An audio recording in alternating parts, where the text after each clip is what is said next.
দেখতে পাচ্ছ নাকি না? আরে ওই জন্য খালি হাসি আসে। না স্যার দেখতে পাচ্ছি। আচ্ছা আচ্ছা, দেখতে পাচ্ছ? হ্যাঁ আরে যতই অনকা অনকা অনেক বড় বড় জায়গায় কাজ করে। যা পড়াচ্ছিলাম সেটা হচ্ছে যে ফিল্ড কোয়ান্টাইজেশন, তাই তো? আমি শুরু করেছিলাম, দেখবে যে আমি বলেছিলাম যে ইলেকট্রোম্যাগনেটিক ফিল্ডের কোয়ান্টাইজেশন আমরা করবো, এবং করতে গিয়ে একদম শুরু করেছিলাম সেটা হচ্ছে ম্যাক্সওয়েলস ইকুয়েশন থেকে। কেমন?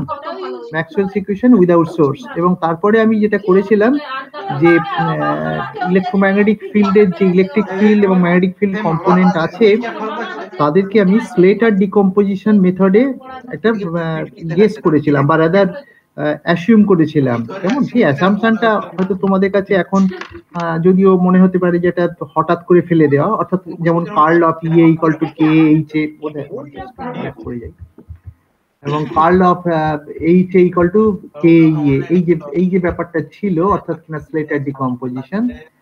let me enlarge, okay, এই যে ব্যাপারটা ছিল, দেখো K E equal to curl of H A, K H equal to curl of E A, এইটাকে আমরা বলি স্লেটার ডিকম্পোজিশন।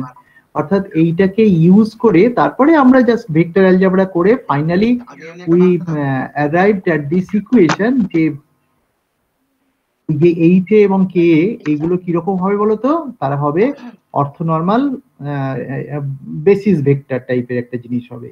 অর্থাৎ তাদের যে কন্ডিশন ছিল, দেখো এই কন্ডিশনটা I have already proved, E A ইবি D V equal to 0, H H B D V equal to 0, অর্থাৎ for A not equal to B এটা 0 হবে, আর for A equal to B এটাকে আমরা নর্মালাইজ করেছিলাম। তোমাদের মনে আছে যে এটাকে নর্মালাইজ করা হয়েছিল। এই দেখো এখানে ফাইনালি আমি তোমাদের বলেও ছিলাম যে এই লেফট হ্যান্ড সাইডটা 0 যেহেতু, তাহলে রাইট হ্যান্ড সাইডে এইটা 0 হতে পারে অথবা এইটা 0 হতে পারে।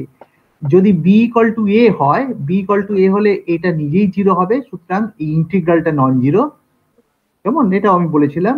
আর যদি বি নট ইকুয়াল টু এ হয় তাহলে এটা 0 নয়, তাহলে ইন্টিগ্রাল 0 হবে। ইন্টিগ্রাল 0 হওয়া মানে যেটা তোমার অর্থোগোনাল কন্ডিশন বলে।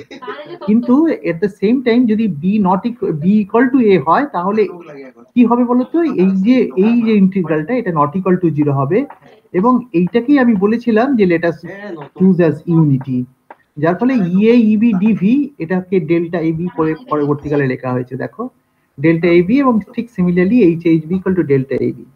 এটা করার ফলটা কি সুবিধা হলো বলতো? সুবিধা হলো এই যে আমি যেন অনেকটা একটা ভেক্টর স্পেস ডিফাইন করলাম, যেখানে তোমার এইচ এ মানে H1 H2 H3 H4 ইত্যাদি তারা নাকি ইউনিট ভেক্টর বেসিক্যালি, বা ফাংশনের টার্মস যদি বলে ইউনিট অর্থোগোনাল ফাংশন। যেমন অর্থোগোনাল ফাংশন মানে অর্থ নরমাল ফাংশন বলা ভালো, ইউনিট আর বলার দরকার নেই, অর্থ নরমাল ফাংশন। ঠিক সিমিলারলি E1 E2 E3 এরাও কিন্তু অর্থ নরমাল ফাংশন। এইটা করার সুবিধাটা কি হলো? সুবিধাটা হলো যে ওই ভেক্টর স্পেসে যে কোনো ভেক্টরকে আমরা এক্সপান্ড করতে পারবো with the help of unit orthonormal function. এবং জাস্ট এই জিনিসটা করা হয়েছিল। দেখো যে E as a function of R T এখন আমরা এক্সপান্ড করতে পারবো ইন টার্মস অফ দিস। অর্থাৎ এই যে পার্টটুকু 1/√ε পি এ, এইটাকে আমরা বলেছিলাম এক্সপানশন কোএফিসিয়েন্ট। এইচ এর ক্ষেত্রেও আমরা বলেছিলাম এই পুরো জিনিসটাকে এক্সপানশন কোএফিসিয়েন্ট বলা হয়েছিল। এখানে কেন 1/√ε কেন √μ ওমেগা লেখা হয়েছে? কারণ জাস্ট ফর কনভেনিয়েন্স, যেমন আমাদের সুবিধের জন্যই করেছি। যেমন এইটা অর্থাৎ একটা কনস্ট্যান্টটাকে বদলে, এই কনস্ট্যান্ট অবশ্য তুমি বলবো না, এটা টাইম ডিপেন্ডেন্ট ফ্যাক্টর। কারণ এটা কেন টাইম ডিপেন্ডেন্ট ফ্যাক্টর? এই কনটেক্সটে তোমাদের বলেছিলাম যে এইটা হচ্ছে পজিশন ডিপেন্ডেন্ট, কিন্তু লেফট হ্যান্ড সাইডে পজিশন এবং টাইমের উপরে ডিপেন্ড করে। সুতরাং ইউ হ্যাভ নো চয়েস যে এটাকে তোমাকে এক্সপানশন কোএফিসিয়েন্টটাকে টাইম ডিপেন্ডেন্ট হতে হবে। কেমন? এবং এই কনটেক্সটে তোমাদের বলেছিলাম যে বোধহয় তোমরা খেয়াল করতে পারো যে Maxwell's equation basically differential equation, এবং তাদের সলিউশনে একটা টাইম পার্ট থাকবে, একটা এক্সপোনেনশিয়াল কি বলে স্পেস পার্ট থাকবে, এবং as if it looks like separation, অর্থাৎ কিনা পজিশন এবং টাইমের যে মাল্টিপ্লিকেশন হিসেবে এসছে। কেমন? এগুলো আমি গতদিনে বলেও ছিলাম। তারপরে এটাকে আমি ম্যাক্সওয়েলস ইকুয়েশনে ফিট করেছিলাম। কেমন? অর্থাৎ যে ব্যাপারটা দাঁড়ালো, অর্থাৎ ইলেকট্রিক ফিল্ড এবং ম্যাগনেটিক ফিল্ড, এটা তো basically solution of the Maxwell's equation. কারণ ফাইনালি ইলেকট্রিক ফিল্ড এবং ম্যাগনেটিক ফিল্ড তারা আর কিছুই নয়, solution of the Maxwell's equation. সুতরাং এই ইকুয়েশন যেটা আর আর টি যেটা হলো কিসের টার্মসে লিখলে কিনা স্লেটার ডিকম্পোজিশনের যে ভেক্টর গুলো হয়েছে সেই ভেক্টরের থ্রু দিয়ে লিখেছো। তাহলে এই যে ইলেকট্রিক ফিল্ড এবং ম্যাগনেটিক ফিল্ড কিছু বলবে তোমরা? ইলেকট্রিক ফিল্ড এবং ম্যাগনেটিক ফিল্ড তারা কি করবে কি বলতো, তারা ম্যাক্সওয়েলস ইকুয়েশনকে স্যাটিসফাই করবে, এবং তারপরে তোমাদের বলেছিলাম যে এটা যদি ম্যাক্সওয়েলস ইকুয়েশনে বসিয়ে দাও তাহলে এরকম একটা ইকুয়েশন পাবে। এবং এই কনটেক্সটে তোমাদের বলেছিলাম যে এই এক্সপানশন কোএফিসিয়েন্ট গুলোকে বের করাটাই আমাদের কাজ, এবং তাই করতে গিয়েছিলাম। করতে গিয়ে in my route I got PA equal to QA dot, আর একটা বোধহয় ইকুয়েশন পেয়েছিলাম, সেটা দেখো যে আরেকটা পেয়েছিলাম বোধহয় এই যে omega A square QA equal to minus PA dot. এই দুটোকে কম্বাইন করলে একটা অদ্ভুত ইকুয়েশন দেখতে লাগছে, সেটা হচ্ছে হারমোনিক অসিলেটরের ইকুয়েশন মনে হচ্ছে যেন। কেমন তোমার কাছে যদিও হারমোনিক অসিলেটর মানে x double dot plus omega square x, ঠিক আছে, x এর বদলে PA ইসের মতো এসছে। কেমন এখানে এই PA এগুলো কিন্তু টাইম ডিপেন্ডেন্ট ফাংশন, কেমন, অর্থাৎ কিনা PA as a function of time. এগুলো আমি অলরেডি তোমাদের অনেক কথাবার্তা বলেছি এই কনটেক্সটে। এবং তারপরে বলেছিলাম যে এই যে ব্যাপারটা দাঁড়ালো ওমেগা এ যেটা ডিফাইন করা হয়েছিল, সেই ওমেগা এটা ইট লুকস লাইক দিস, সুতরাং এটা আর কিছু না, এটা it has the dimension of frequency. তারপরে আমি বলেছিলাম যে PA QA কি করে বার করবে, বার করার জন্য যেটা করতে হবে, PAটাকে বার করতে গেলে কি করতে হবে বলতো, যে বোথ সাইডে PB দিয়ে গুণ করলাম, করে ইন্টিগ্রেট করলাম ভলিউমের উপরে, সরি PB দিয়ে নয় EB দিয়ে গুণ করলাম, তাই তো, EB দিয়ে গুণ করলাম, করে বোথ সাইড EB দিয়ে গুণ করলাম, অর্থাৎ EB DV, আর এটা এদিকে হলো EA EB DV। আর যেহেতু এগুলো টাইম ডিপেন্ডেন্ট এবং ওই এটা ইন্টিগ্রেশন, সামেশন, ইন্টারচেঞ্জেবল ইত্যাদি, এই যুক্তিতে ফাইনালি আমরা পেয়েছিলাম কি বলতো, EA EB DV right hand সাইডে তোমার ডেল্টা AB হয়ে গেছিল, যার ফলে এই সামেশনটা উড়ে বেরিয়ে গেছিল, বেরিয়ে গিয়ে এই PBটা বেরিয়ে গেছিল। তখন এগুলো আমি তোমাদের আগে থেকে বলেছি, PB বেরিয়ে গেছিল, QB বেরিয়ে গেছিল। তার মানে I have got the coefficient PB এবং QB, তার মানে I have got the electric field এবং ম্যাগনেটিক ফিল্ড অ্যাজ ওয়েল। কেমন ইলেকট্রিক ফিল্ড এবং ম্যাগনেটিক ফিল্ড পাওয়ার পরে আমি তোমাদের বলেছিলাম যে আমাদের ক্লাসিক্যাল ইলেকট্রোডাইনামিক্সের এনার্জি যেটা হয় সেটা হচ্ছে কন্টিনিউয়াস, কারণ আলটিমেটলি এনার্জি যেটা হয় সেটা হচ্ছে আমরা এইভাবে লিখি যে half of E dot D plus B dot H DV, বা আমি যদি এনার্জি ডেনসিটি বলি তাহলে half of E dot D plus B dot H। E D B H এগুলো সব কার কিসের ফাংশন না, পজিশন এবং টাইমের ফাংশন, এবং তারা কন্টিনিউয়াস ফাংশন, সুতরাং তাদের এনার্জি গুলো কন্টিনিউয়াস ছিল। এবং সেটা তোমরা যখন পড়েছো, অর্থাৎ কিনা পয়েন্টিং ভেক্টর পড়েছো, তখন দেখেছো যে energy basically they are continuous function because E function of position and time. তাহলে আমি এখন নতুন করে যে ইলেকট্রিক ফিল্ড এবং ম্যাগনেটিক ফিল্ডকে লিখলাম in terms of Slater decomposed component, তাহলে ইলেকট্রিক ফিল্ড এবং ম্যাগনেটিক ফিল্ড নতুন যে চেহারা নিল, সেই চেহারা দিয়ে আমি কি এনার্জিটা ক্যালকুলেট করতে পারি, সেইটা উদ্দেশ্য নিয়ে পরে আমরা এনার্জিটাকে ক্যালকুলেট করেছি। এবং সেই ক্যালকুলেট করতে গিয়ে দেখবে যে আমি এইরকম একটা এনার্জির এক্সপ্রেশন শুরু করেছিলাম, করার পরে we got the energy like this. এবং তোমাদের এটা আমি অলরেডি ডিরাইভ করে দেখিয়ে দিচ্ছি আগের দিনে, H equal to half PA square omega square QA square. এখানে অদ্ভুত একটা ব্যাপার দাঁড়ালো, কি বলতো, ব্যাপারটা যেটা দাঁড়ালো যে যদি আমি মনে করো A ইকুয়াল টু মানে জাস্ট 1, একটাই মোড, এগুলোকে মোড বলেছি পরবর্তীকালে, অর্থাৎ মনে করো P1 square by 2 plus omega 1 square Q square, তাই না, হাফ অবশ্যই half omega 1 square Q1 square.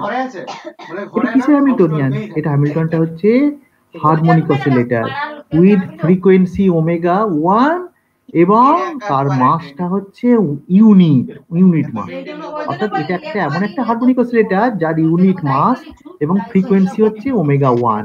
কেমন ঠিক এখানে যদি ওটাকে জেনারেলাইজ করো যে অনেকগুলো মোড আছে এবং তাদের প্রত্যেকের একটা ক্যারেক্টারিস্টিক্স ফ্রিকোয়েন্সি আছে, ওমেগা 1, ওমেগা 2, ওমেগা 3 ইত্যাদি, এবং তার করেসপন্ডিং PA ওমেগা QA এগুলো আছে, অর্থাৎ P1 Q1 ইত্যাদি। দেখো এখনো পর্যন্ত P1 P2 Q2 ইত্যাদি এগুলো কি, এগুলো হচ্ছে এক্সপানশন কোএফিসিয়েন্ট। কেমন এক্সপানশন কোএফিসিয়েন্ট, এই যে এটা হারমোনিক অসিলেটর হ্যামিল্টনিয়ান বলে তুলনা করছি, তোমার মনে মনে সঙ্গে সঙ্গে সন্দেহ হবে, আচ্ছা তাহলে এটা তো তাহলে নিশ্চয়ই মোমেন্টাম, তাহলে এটা তো নিশ্চয়ই পজিশন।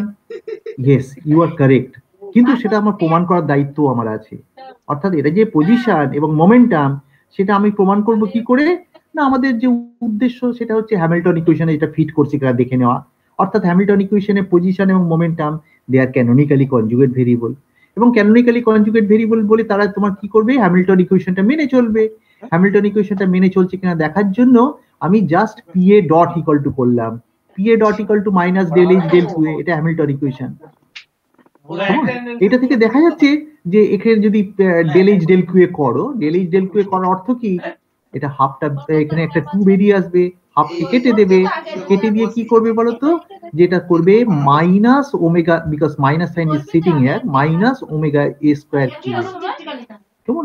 কিন্তু এই জিনিসটা তো আগেই দেখেছি ম্যাক্সওয়েলস ইকুয়েশনে যখন স্যাটিসফাই করেছি, এই যে ম্যাক্সওয়েলস ইকুয়েশন যখন স্যাটিসফাই করেছিলাম এই জিনিসটা আমি পেয়েছিলাম, P A dot equal to minus omega square Q A, এবং Q A dot equal to P A এটাও পেয়েছিলাম।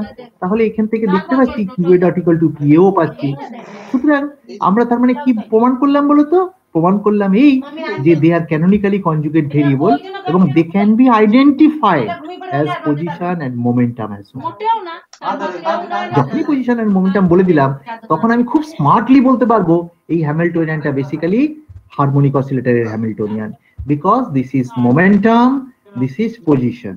মোমেন্টামটা তোমার এই টাইম ডিপেন্ডেন্ট অবশ্যই ফাংশন, এবং এটাও তাই টাইম ডিপেন্ডেন্ট ফাংশন। এটা তার মানে আমরা দেখতে পাচ্ছি এখানে লেখা রয়েছে the quantization of the electromagnetic field radiation is electromagnetic radiation is achieved by considering PAQA as formally equivalent to the momentum and the coordinate operators of quantum mechanical oscillator. সুতরাং আমরা এই পর্যন্ত আগের দিন পড়িয়েছিলাম, এই পর্যন্ত পড়াবার পরে তাহলে এটা পরিষ্কার হয়ে গেল যে একটা ফিল্ড কোয়ান্টাইজ করলে আমি কি পাবো, পাবো কি না, অ্যাজিভ একটা মনে করো ফিল্ড একটা, তো একটা জায়গায় ফিল্ড আছে, মানে ক্যাভিটির মধ্যেই হোক, কোনো অসুবিধা নেই। তাহলে সেই ফিল্ড ভাবার অর্থই হলো যে সেখানে তুমি মনে মনে কল্পনা করবে যে অনেকগুলো অসিলেটর বসে আছে, এবং অসিলেটর যখনই বসে আছে তার পজিশন আছে একটা, সেই পজিশন মনে করো 1 নম্বর অসিলেটর, তার পজিশন কত Q1, তার মোমেন্টামও আছে P1, এবং তার ফ্রিকোয়েন্সিও আছে, কারণ অসিলেটর বলছি, তার ফ্রিকোয়েন্সি হচ্ছে ওমেগা 1। সিমিলারলি আরেকজনের পজিশন, মোমেন্টাম, ফ্রিকোয়েন্সি ইত্যাদি P2 Q2 ইত্যাদি ইত্যাদি। যেহেতু তাদের পজিশন মোমেন্টাম আলাদা হয়ে যাচ্ছে প্রত্যেকটা অসিলেটরের জন্য, তাহলে তারা এক একটা জায়গায় বসে আছে। তুমি এবারে কল্পনা করো যে একটা জায়গায় প্রত্যেক এক একটা করে অসিলেটর বসে আছে এবং সেই পয়েন্টগুলো তাদের ক্ষেত্রে ফিক্সড, কারোর পজিশন হচ্ছে Q1, কারোর পজিশন Q2, কারোর পজিশন Q3। এই যে ব্যাপারটা দাঁড়ালো, এগুলো হচ্ছে তোমার মোড পজিশন বেসিক্যালি, কেমন? এবং যে ফ্রিকোয়েন্সি যেটা ভাইব্রেট করছে এগুলোকে আমরা বলি মোড ফ্রিকোয়েন্সি। তার মানে ইলেকট্রোম্যাগনেটিক ফিল্ড আর কিছু নয়, electromagnetic field is basically the sum of several oscillators, and they are oscillating with their characteristic frequency omega 1, omega 2, omega 3 ইত্যাদি।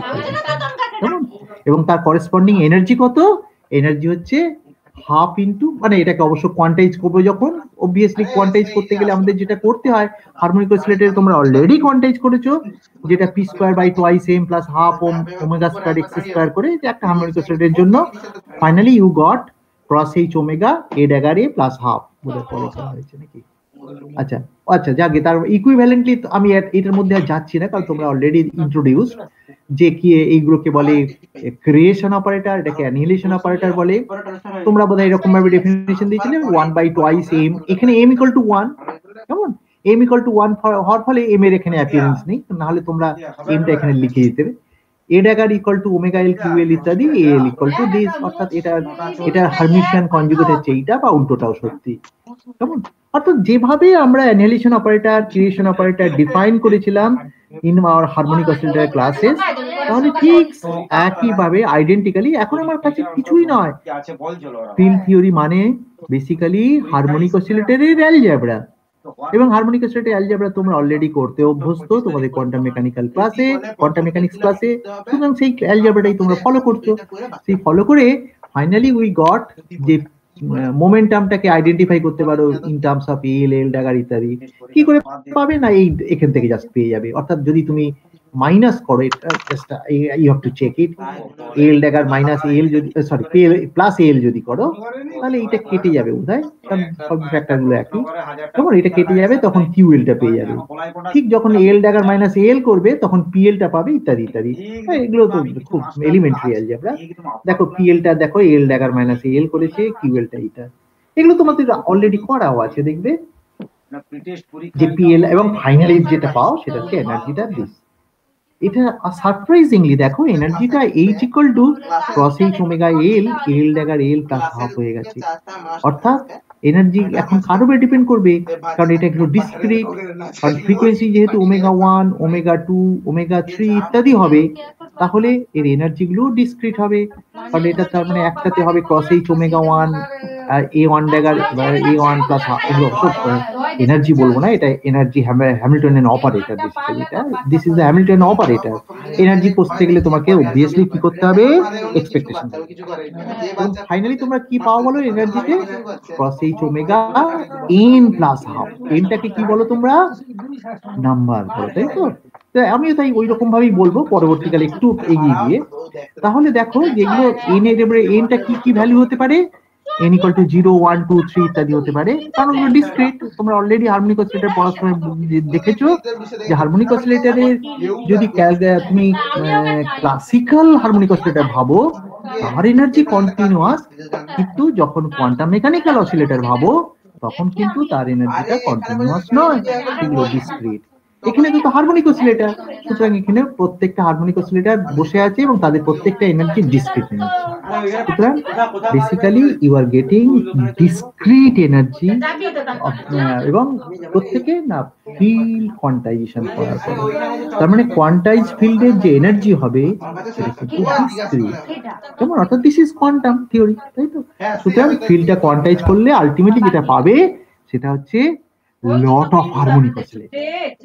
মানে ফিল্ড বলতে আমরা মিন করব যে অনেক অসিলেটর আছে, যেটা আমাদের প্ল্যাঙ্কস ল বলে গেছিল, কেমন? এবং সেই প্ল্যাঙ্কস ল বলেছিল তাদের ফ্রিকোয়েন্সি হবে cross H omega 2 cross H omega 3 cross H omega ইত্যাদি ইত্যাদি।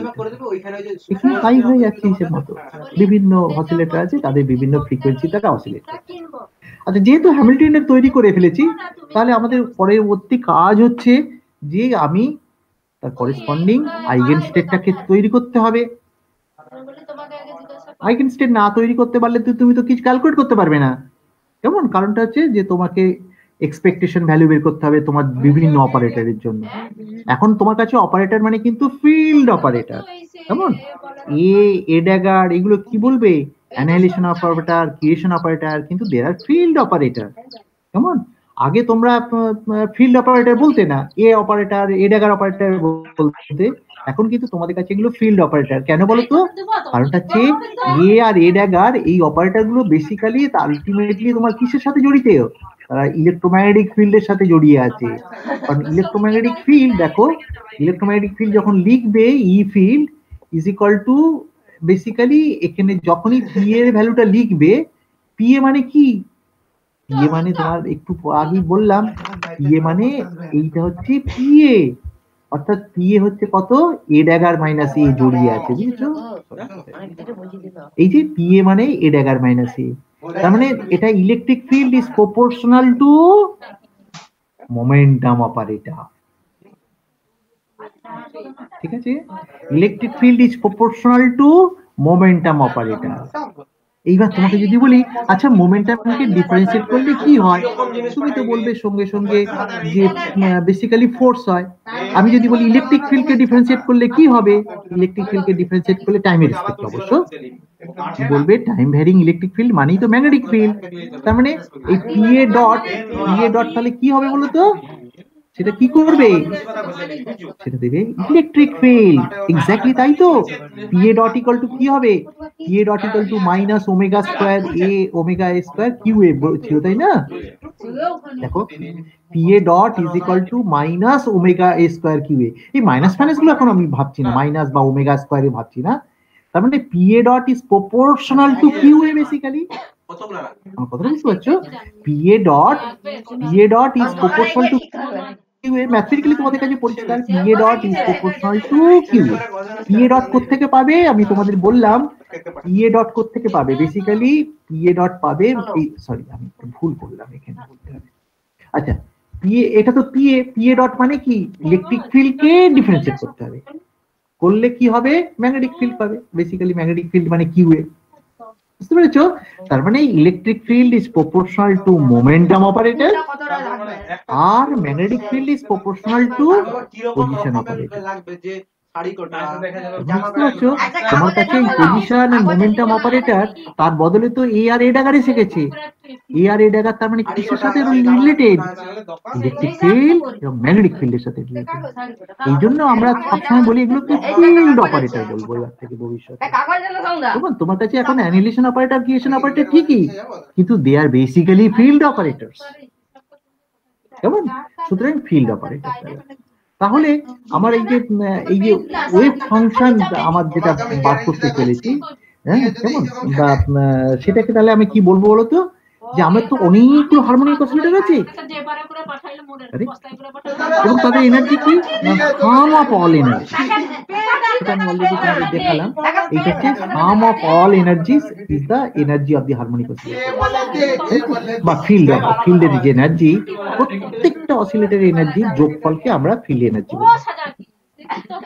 তাহলে প্রত্যেকটা অসিলেটরের ওয়েভ ফাংশন আমাকে জানতে হবে, এবং তাহলে টোটাল ওয়েভ ফাংশন কি হবে? টোটাল ওয়েভ ফাংশন হচ্ছে product of all wave function, কারণ এনার্জি গুলো সাম হয় আর ওয়েভ ফাংশন গুলো প্রোডাক্ট হয়, কারণ তোমরা জানো প্রবাবিলিটি এটা কনজার্ভ করতে হয়। সুতরাং তাহলে এনার্জিটা কি হবে, সাম হয়ে যাচ্ছে, সেটা তো দেখাই যাচ্ছে।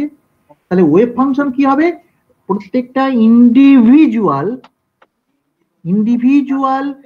হারমোনিক অসিলেটরের যে ওয়েভ ফাংশন হবে সেইগুলোকে মাল্টিপ্লাই করলে যে জিনিসটা তৈরি হবে সেইটি হচ্ছে টোটাল ওয়েভ ফাংশন, এবং সেটাই পরবর্তীকালে করা হয়েছে। এই দেখো এখানে দেখা হয়েছে UN1, UN2 এগুলো কার ওয়েভ ফাংশন, প্রত্যেকটা হারমোনিক অসিলেটরের ওয়েভ ফাংশন।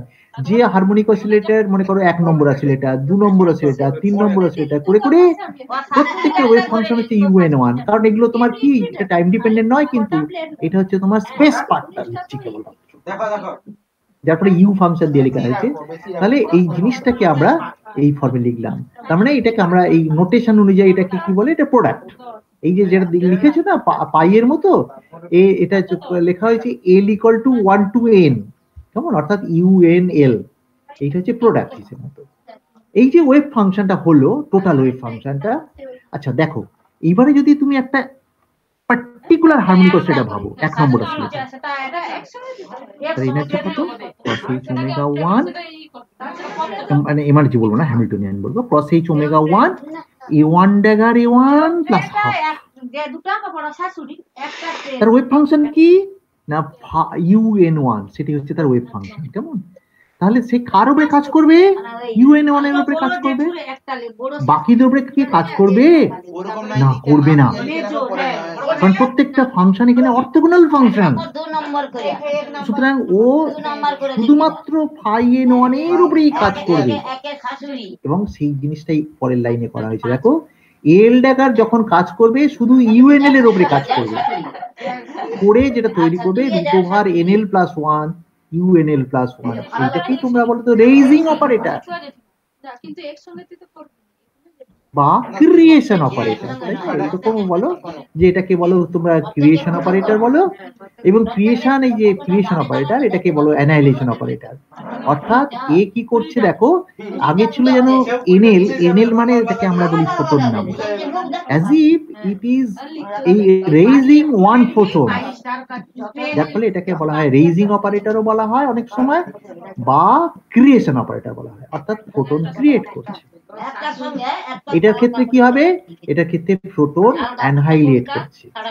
এই কনসেপ্টটা, এই যে ক্রিয়েশন অপারেটর, অ্যানাইলেশন অপারেটর, এটা কিন্তু এসছে ওই ফিল্ড অপারেটরের কনসেপ্ট থেকে। তখন তো তোমাদের বলা হয় না, কিন্তু এখন তুমি বুঝতে পারছো যে ক্রিয়েশন অপারেটর মানে যে রেইজিং বা ক্রিয়েশন অপারেটর মানে হচ্ছে you are creating a photon out of this operation, অর্থাৎ এই অপারেশনটা করলেই একটা ফোটন ক্রিয়েটেড হবে, বা এই অপারেশন যদি করো তাহলে একটা ফোটন অ্যানহাইলেট করবে, কেমন? সুতরাং এই ফোটন ক্রিয়েশন এবং অ্যানহাইলেশন এই কনসেপ্টটা এসছে because of the field quantisation থেকে। তখন তোমাদের ওটা মেকানিক্যালি শেখানো হয়, এটাকে ক্রিয়েশন অপারেটর বলা হয়, অ্যানিহিলেশন অপারেটর বলা হয়। কিন্তু যখন তুমি ফিল্ড কোয়ান্টাইজেশন করে ফেলেছো, এখন তোমাদের কাছে এই জিনিসটা পরিষ্কার। এক্ষেত্রে আরেকটা ব্যাপার আছে, আরেকটা অপারেটর তোমরা ডিফাইন করো, সেটা হচ্ছে নাম্বার অপারেটর। নাম্বার অপারেটর যখন ওয়েভ ফাংশন উপরে কাজ করবে তখন you will get the number. কেমন? এখানে তোমার কি হবে বলতো, এ ড্যাগার এ এটা কিন্তু কি বলতো আইগেন অপারেটর, এবং এটা আইগেন ফাংশন হচ্ছে ইউএনএল, অর্থাৎ এখানে হচ্ছে আইগেন ভ্যালু, অর্থাৎ এ ড্যাগার এর যে ভ্যালু সেটা হচ্ছে এন, যেটাকে তোমরা বলো number of photons present in the radiation. কেমন? অর্থাৎ এনএল মানে কি, যদি 1 ধরো মনে করো ফার্স্ট মোড, তাহলে n1 হচ্ছে number of photons in the first mode, n2 হচ্ছে কি number of photon in the second mode, ইত্যাদি ইত্যাদি। আমার মোড আছে যেহেতু 1 2 3 করে অনেক মোড আছে, তাহলে কতগুলো ফোটন থাকবে, n1 n2 n3 n4 ইত্যাদি ইত্যাদি করে থাকবে। কেমন? সুতরাং এগুলোকে বলা হচ্ছে এই, তখন এইটা যখন হলো তখন এইটা তোমার এইটাকে বলা হচ্ছে তোমার কি আইগেন ভ্যালু, বা এটাকে আমরা ফোটন নাম্বারের সাথে রিলেট করি। কেমন? বেশ, এটা ফোটন নাম্বারের সাথে রিলেট করি, এবং তারপরে অবভিয়াসলি এখানে যেটা করা হয়েছে দেখো, যে expectation value of L dagger L করে ওটাকে ফোটন নাম্বার বলা হয়েছে। কেমন? আচ্ছা, সুতরাং এখান থেকে তোমাদের একটু জিনিসটা আমি বলে নিই তোমাদের, যে তাহলে দেখো যে আমার এখানে আমি যদি এইচ এর, এই যে এইচ এর যদি এক্সপেকটেশন ভ্যালু কত, কেমন, এই যে হ্যামিল্টনিয়ান এর এক্সপেকটেশন ভ্যালু কষার অর্থ কি, যে এই ফাই এর ব্যাপারটা আছে না, এই যে ফাই এর উপরে এক্সপেকটেশন ভ্যালু বসবে, তাই তো, এই যে ফাই যে টোটাল ওয়েভ ফাংশন, তাহলে তাই যদি করো তাহলে তার এনার্জিটা কি হবে, sum of L cross H omega L N L plus half, কারণ এটা তো আইগেন ভ্যালু হয়ে গেল তখন। কেমন? Cross H omega L N L plus half. এখানে ভারী ইন্টারেস্টিং ব্যাপার দাঁড়ালো কি বলতো, যে এবারে যদি মনে করো সমস্ত মোড যে আছে, অর্থাৎ কিনা 1 2 3 4 ইত্যাদি সব মোড তো আছে, এবং কোনো মোডেই কোনো ফোটন নেই। আমি তো বলেছি n1 n2 n3 এগুলো কি number of photons present in the first mode, second mode ইত্যাদি। যদি n1 0 হয়, n2 0 হয়, n3 0 হয় ইত্যাদি, সবগুলো যদি 0 হয় তাহলে কতটুকু এনার্জি হবে বলতো, ক্রস এইচ ওমেগা এল হাফ দিয়ে গুণ হবে, কারণ এটা তো 0 হয়ে গেছে তখন। তার এনার্জি কতটুকু বলতো, হাফ ক্রস এইচ ওমেগা, সাম আছে তো এটা, তাহলে ইনফাইনাইট নাম্বার মোড, তার মানে তাদের এনার্জিটা কত বলতো, এনার্জিটা হচ্ছে বেসিক্যালি ইনফাইনাইট এনার্জি। অদ্ভুত তাই না? অর্থাৎ ফিল্ডটা ভ্যাকিউম, মানে ভ্যাকিউম ফিল্ডের এনার্জি যেটা, সেটা হচ্ছে ইনফাইনাইট এনার্জি বেসিক্যালি। আচ্ছা, মামা দাদু আছে, যেটা তোমরা সিঙ্গেল হারমোনিক অসিলেটরের সময় বলতে হাফ, যেটাকে 0 পয়েন্ট এনার্জি বলতে। এখন কিন্তু আমি সেটাকে 0 পয়েন্ট এনার্জি বলবো না, এখন কি বলবো বলতো, সেটাকে বলবো vacuum field energy. Vacuum field বলতে কি মিন করছি, যে there is no photons present in the radiation, কোনো ফোটন নেই, তা সত্ত্বেও তার এনার্জি আছে। এই এনার্জিটা কিন্তু প্রচন্ড ইম্পর্টেন্ট পরবর্তীকালে দেখবে, এবং এইটাকে আমরা বলি ভ্যাকিউম ফিল্ড এনার্জি। অর্থাৎ এই যে বলা হয় যে স্পন্টেনিয়াস এমিশন ইত্যাদি এই সমস্ত জিনিসগুলো কি করে হয়, সেই ভ্যাকিউম ফিল্ড এনার্জি থেকে হয়, এবং তার এনার্জিটা ইনফাইনাইট। আমি পরবর্তীকালে তোমাদের আরো একটু পরিষ্কার করবো জিনিসটা, তোমাদের আপাতত এইটুকুনি বলে রাখলাম যে this is called vacuum field energy, and এটা কিন্তু ট্রিমেন্ডাস এফেক্ট আছে ফিল্ড থিওরিতে। কেমন? অর্থাৎ এইটা দিয়ে অনেক কিছু এক্সপ্লেন করতে পারি আমরা ভ্যাকিউম ফিল্ড এনার্জি দিয়ে। কেমন? এবং এটা কিন্তু অপরিসীম, এটা কিন্তু তোমার ক্লাসিক্যাল কনসেপ্টে কোনো ভ্যাকিউম ফিল্ডের কোনো কনসেপ্ট নেই। ক্লাসিক্যালে ভ্যাকিউম ফিল্ড বলতে তার এনার্জিটা 0, কিন্তু কোয়ান্টাম ফিল্ডের ভ্যাকিউম ফিল্ড বলতে তার এনার্জি কিন্তু জিরো নট, সেটা পায় ইনফাইনাইট এনার্জি, এবং this infinite energy is responsible various phenomena, various যেটা ক্লাসিক্যালি তুমি এক্সপ্লেন করতে পারবে না, সেগুলো কোয়ান্টাম ফিল্ড দিয়েই করা সম্ভব। কেমন? সুতরাং এটা তোমাদের পরবর্তীকালে তোমরা দেখবে এটার ইম্পর্টেন্সটা কত ইম্পর্টেন্ট ফ্যাক্টর। কেমন? এনিওয়ে, আমি তো এটা সম্বন্ধে আরো তোমাদের পরে হয়তো বলবো কথা। আপাতত তুমি এইটুকুনি জেনে রেখো যে vacuum field energy is responsible for various interesting physical phenomena. তার মধ্যে তো একটা তোমাদের এক্সাম্পল অলরেডি বলা হয়ে গেছে, স্পন্টেনিয়াস এমিশন। কেমন? সেটা কি এবং ইত্যাদি। কারণ স্পন্টেনিয়াস এমিশন, তার এমিশন যদি হয় দেখবে ফিল্ডে কোনো ফোটন নেই, অথচ এমিশন হচ্ছে। এনার্জিটা আসছে কোত্থেকে? এটা তো ক্লাসিক্যালি তুমি বলতেই পারবে না যেখানে কোনো এনার্জি নেই অথচ এমিশন হচ্ছে। এমিশন মানে you are getting some sort of energy. এবং vacuum field is responsible for providing the energy. সুতরাং এটা আরো ইমপ্লিকেশনটা পরবর্তীকালে তোমাদের আমি আরো বোঝাবো। ঠিক আছে? এনিওয়ে, আপাতত এই পর্যন্ত করার পরে আমি আরেকটু এগিয়ে যাই। মনে করো আমি এই পর্যন্ত তো বলেইছি। আচ্ছা, এরপরে আমি যদি মনে করো যে প্লেন ওয়েভ ভাবি, প্লেন ওয়েভ মানে হচ্ছে তোমার একটা জেড ডিরেকশনে প্রপাগেট করে ইত্যাদি ইত্যাদি, তাহলে সেক্ষেত্রে ইলেকট্রিক ফিল্ড যদি আমি লিখি ইএল, মানে ইলেকট্রিক ফিল্ডের কম্পোনেন্ট হিসেবে লেখা হয়েছে basically, it can be written as sine KLZ। এটা বুঝতে পারছো? E is proportional to A dagger minus A, মানে E is proportional to P. কেমন? আর বাকি প্রপোর্শনালিটি কনস্ট্যান্ট গুলো এসছে এগুলো তার নর্মালাইজেশন ফ্যাক্টর থেকে। কেমন? আর এই সাইন KZ এসছে বিকজ অফ দি প্রপাগেশন থেকে। বুঝতে পেরেছো? এটা প্রপাগেশন থেকে এসছে। BH equal to this also. কেমন? এটার মধ্যে তোমার নতুন কিছু নেই। এটা জাস্ট এটা ইলেকট্রোম্যাগনেটিক ফিল্ড যদি জেড ডিরেকশনে প্রপাগেট করে তাহলে তার corresponding electric field can be quantised. এটা quantised electric field, this is called quantised magnetic field. কেমন? সুতরাং component of the electric field basically. ঠিক সিমিলারলি আমি যদি জেড ডিরেকশনে প্রপাগেট করছে না বলে বলি যে আরবিট্রারি ডিরেকশন, যে কোনো ডিরেকশনে প্রপাগেট করছে, সেক্ষেত্রে এই সাইন KZ এর বদলে e⁻IK.R ফর্মে আসবে। এই দেখো এখানে লেখা আছে। আমি আর এর মধ্যে ডিটেইল যাচ্ছি না, বুঝছো? এই টেক সাম অ্যালজেব্রা, কারণ সেক্ষেত্রে তোমার ওই কুলম কি বলে কুলম গেজ থেকে ডিরাইভ করতে হয়। এবং এক্ষেত্রে একটা ইন্টারেস্টিং পার্ট হচ্ছে যে তোমার সেক্ষেত্রে আবার ওই আমি যেটা ধরেছিলাম বাউন্ডারি কন্ডিশন ইত্যাদি ধরার জন্য যে ক্যাভিটি ধরেছিলাম, ক্যাভিটি ধরার প্রয়োজনই নেই তখন, শুধুমাত্র কুলম কন্ডিশন থেকেই চলে আসে।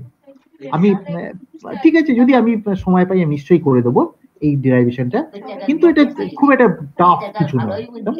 এবং এটা আমি ইচ্ছে করে এটা অ্যাভয়েড করলাম আপাতত, কিন্তু আমি যেটা করে দিলাম সেটা ওইটা দিয়ে, অর্থাৎ স্লেটার ডিকম্পোজিশন দিয়ে।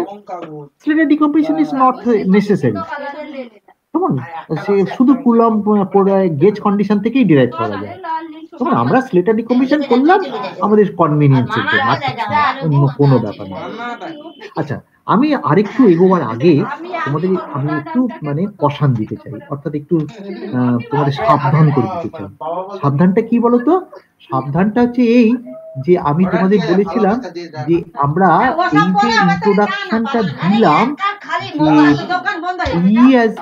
যে তাই তো, এখানে পি না করে যদি কেউ লিখতে তাহলে তো লিখতে পারতো ইচ্ছে করলে, কারণ যদি মনে হয় আমি কি দিয়ে লিখবো লিখতেই পারতো। এখানে তাহলে পি দিয়ে লিখতে পারতো, একই রকম আইডেন্টিক্যাল রেজাল্ট পেতে। ইনফ্যাক্ট বেশিরভাগ বই দেখবে যে এটা কিউ দিয়ে লেখে, অর্থাৎ electric field is proportional to position operator আর magnetic field is proportional to momentum operator. এইটাই হচ্ছে ইয়ারিবের বইয়ের সাথে অন্য বইয়ের পার্থক্য। আমি যেহেতু ইয়ারিবের বই থেকে পড়াচ্ছি সেহেতু আমাকে এই অ্যাডাপশনটা করে নিতে হচ্ছে, বুঝেছো? না হলে আমিও কিন্তু লিখতে অভ্যস্ত ইজ প্রপোর্শনাল টু এক্স, মানে পজিশন অপারেটর। আমি কিন্তু তোমাদের কোশ্চেনটা দিয়ে রাখছি। আমি যদি অন্য কোনো বই ফলো করি তখন যদি ই এর বদলে যদি এখানে পি না লিখে কিউ লিখি, আমি বলে দেবো তো অবশ্য যখন লিখবো, তখন তোমরা কিন্তু অবাক হবে না, তোমরা বুঝে নেবে যে জিনিসটা আইডেন্টিক্যালি হয়। অর্থাৎ এখানে কি চয়েস করলাম, অর্থাৎ এখানে পজিশন মোমেন্টামের বদলে পজিশন আমি চয়েস করতে পারতাম ই এর মধ্যে, কেমন ই এর মধ্যে পজিশন চয়েস করতে, এবং তুমি দেখবে 99% বইতে তাই করে থাকে, ই ইজ প্রপোর্শনাল টু কিউ। কিন্তু এই বইটাই ব্যতিক্রম যে ই ইজ প্রপোর্শনাল টু পি করেছে, কেমন এটা যেন তোমরা ভুলে যেও না। কিন্তু আমি যখন যদি করি ভবিষ্যতে, করবো তো বটেই, আমি এত কথা বলছি মানেই করবো, বুঝতে পারছো, এবং তাতে কোনো ভুল নেই, কেমন এটা যেন তোমরা একটু কষাস থাকবে, কেমন বেশ। এটা করার পরে এইবারে আমার যুক্তিটা হচ্ছে এই যে এইটা তো হয়ে গেল, অর্থাৎ আমি তোমাদের এবার সামারি করি যে আমি ইলেকট্রোম্যাগনেটিক ফিল্ড কোয়ান্টাইজেশন করার জন্য আমি এগোচ্ছিলাম। কি করে এগোলাম দেখো, আমি শুরু করলাম ম্যাক্সওয়েলস ইকুয়েশন থেকে। ম্যাক্সওয়েলস ইকুয়েশনে আমি বললাম যে 4টে ম্যাক্সওয়েলস ইকুয়েশন তোমরা নাও, নেবার পরে তোমাদের বললাম যে ম্যাক্সওয়েলস ইকুয়েশন উইদাউট সোর্স নাও, তোমরা তাও রাজি হয়ে গেলে সেটাকে, এবং তারপরে তোমাদের বললাম যে এটাকে যদি সলভ করতে তাহলে কি পেতে, তোমরা তো সঙ্গে সঙ্গে বলবে আমরা প্লেন ওয়েভ পেতাম, প্লেন ওয়েভ সলিউশন পাবো, ঠিক একদম পারফেক্ট। প্লেন ওয়েভ সলিউশন যদি করো তাহলে তার করেসপন্ডিং এনার্জি তোমরা কষতে জানো প্লেন ওয়েভের সলিউশনের পরে, এবং সেই এনার্জিটা তোমরা অলরেডি পয়েন্টিং ভেক্টরের টার্মসে লিখেছো এবং সেটা দেখেছো যে কন্টিনিউয়াস হয়। কিন্তু এখানে কি করলাম, এখানে আমি সলিউশনটা প্লেন ওয়েভের টার্মসে না করে আমি বললাম যে let us assume the solution in the form of some component of electric field vector। এই সেই সাম কম্পোনেন্ট গুলো কেমন কম্পোনেন্ট না, তারা কিছু নির্দিষ্ট নিয়ম মেনে চলে, সেই নিয়মটা কে দিয়েছিল না স্লেটার, এবং সেইটাই স্লেটার ডিকম্পোজিশন বলেছি, কেমন। তার মানে স্লেটার ডিকম্পোজিশন করার অর্থ কি বলতো, স্লেটার ডিকম্পোজিশন করার অর্থই হচ্ছে তুমি ইলেকট্রিক ফিল্ডকে ডিসক্রিটাইজ করে দিয়েছো, কেমন ইলেকট্রিক ফিল্ডের কন্টিনিউয়াস নেচারটা তুমি ঘেঁটে দিলে ওখানেই, কারণ ওখানে কম্পোনেন্ট লিখেছি, বুঝেছো। কম্পোনেন্ট মানেই তো তোমার basically E1 E2 E3, H1 H2 H3। এবারে বুঝতে পারছো চালাকিটা কোথায়, চালাকিটা হচ্ছে যে আমরা স্লেটার ডিকম্পোজিশন ইউজ করার অর্থই হচ্ছে আমরা গোড়াতেই প্রায় কোয়ান্টাইজেশনের কনসেপ্টটা ঢুকিয়ে দিয়েছি, সুতরাং তারপরে এনার্জিটা কন্টিনিউয়াস পাবো না, এ তো পরিষ্কার ব্যাপার, কেমন। যাই হোক, স্লেটার ডিকম্পোজিশনটা তোমার মনে হতে পারে এখন অ্যাডহক, কিন্তু একটু পরেই তোমার খেয়াল করবে যে এবারে ম্যাক্সওয়েলস ইকুয়েশন যদি তুমি আবার ব্যাক করো দেখবে যে না, মোটেও অ্যাডহক নয়, এটা একেবারে ভবিতব্য, এটা হতে বাধ্য, কেমন। অর্থাৎ এটা স্লেটার দিয়ে গেছিল ঠিকই, কিন্তু জিনিসটা অটোমেটিক, কেমন। আমি যদি তোমার বলি আপনি অটোমেটিক বলছেন কি করে, কারণটা হচ্ছে কি, তোমরা দেখেছো যে ম্যাক্সওয়েলস ইকুয়েশন যদি ভাবো, একটা ফ্যারাডেস ল ভাবো, মনে করো ফ্যারাডেস ল কি বলেছিল, curl of H equal to minus del B del T, তাই তো, curl of H equal to minus del B del T. তাহলে দেখো যে del B del T B এর মধ্যে কি আছে, বি এর মধ্যে B0 e to the power I k dot x minus omega T ফর্মে আছে। ডেল বি ডেল টি করার অর্থ কি, মাইনাস আই ওমেগা বেরিয়ে আসা, বেরিয়ে এসে কি থাকবে, বি পড়ে থাকবে রাইট হ্যান্ড সাইডে, তাই তো, মাইনাস আই ওমেগা বি পড়ে থাকবে। আর এদিকে কি কার্ল অফ H কে যদি তুমি কার্ল নাও তাহলে কি পড়ে থাকবে, ওই ইলেকট্রিক ফিল্ড ভেক্টর পড়ে থাকবে। এবার সেই পুরো জিনিস কনস্ট্যান্ট গুলোকে, বোথ সাইডে কনস্ট্যান্ট গুলোকে একসাথে যদি নাও, নিয়ে ওটাকে যদি কে বলো, কেমন, তাহলে B A equal to some proportional to E A, বা বিটার বদলে এইচ ও লিখে নিতে পারো, B A K H A equal to some proportional to K E A, বুঝতে পারছো, curl of H equal to K E A এই ফর্মে হলো। তার মানে এটা ম্যাক্সওয়েলস ইকুয়েশনের বাইরে স্লেটার কিছু বলেনি, আর বলার ক্ষমতাও ছিল না। সুতরাং একটু খেয়াল করে দেখবে যে তোমাদের যদিও স্লেটার ডিকম্পোজিশন আমি নিয়ে তবে কোয়ান্টাইজ করেছি, কিন্তু সেটা যুক্তিটা একেবারে ফেলনা নয়, অত্যন্ত সলিড রেশনাল কথাবার্তার মধ্যেই স্লেটার ডিকম্পোজিশনটা লুকিয়ে আছে। হোপফুলি তোমরা একটু রিয়েলাইজ করবে এই জিনিসটাকে, কেমন। আচ্ছা, তারপরে আমি চলে আসি, আচ্ছা কত সময় আছে, ও এখনো কিছুটা সময় আছে। আচ্ছা আচ্ছা এখনো কিছুটা সময় আছে। আচ্ছা তোমাদের কোনো কোশ্চেন নেই? কোশ্চেনটা একটু নিয়ে নিই বরঞ্চ তোমাদের কাছ থেকে যদি কারোর কোশ্চেন থাকে। আমি একটু ফাস্ট পড়িয়ে ফেলেছি আজকে। Any question? কেউ? কারোর কোশ্চেন হচ্ছে না কি? মোবাইল কি ঘর চলে যাবি? স্যার হ্যাঁ কে স্যার? দেখি দাঁড়াও আপনি। হ্যাঁ বলো স্যার কে বলছে? আচ্ছা স্যার আমি অভিনন্দা। স্যার হ্যাঁ বলো হ্যাঁ অভিনন্দা। স্যার ওই ভ্যাকুয়াম ফিল্ড এনার্জিটা আরেকবার একটু বলবেন, ওখানটা একটু হ্যাঁ ভ্যাকুয়াম ফিল্ড কেটে যাচ্ছে। হ্যাঁ ভ্যাকুয়াম ফিল্ডের ব্যাপারটা কি বলতো, যে আমি তো বললাম যে মনে করো, যদি মনে করো একটাই মোড থাকে, কেমন অনেকগুলো মোড থাকলে cross H omega one N plus half N N sorry cross H omega one N one plus half হবে। একটা মোড মানে কি একটাই অসিলেটর বেসিক্যালি, মানে সব অসিলেটর একই ফ্রিকোয়েন্সি একই এরকম ভাবে মনে করো ব্যাপারটা, কেমন? আচ্ছা তাহলে সেক্ষেত্রে কি হবে, সরি আচ্ছা একটা অসিলেটর বলবোই বা কেন, আমি যখন এক্সপ্রেশনটা ইউজ করেছি তখন বলতে অসুবিধা কি, আর তোমরা একটু বোঝো এখন যেহেতু।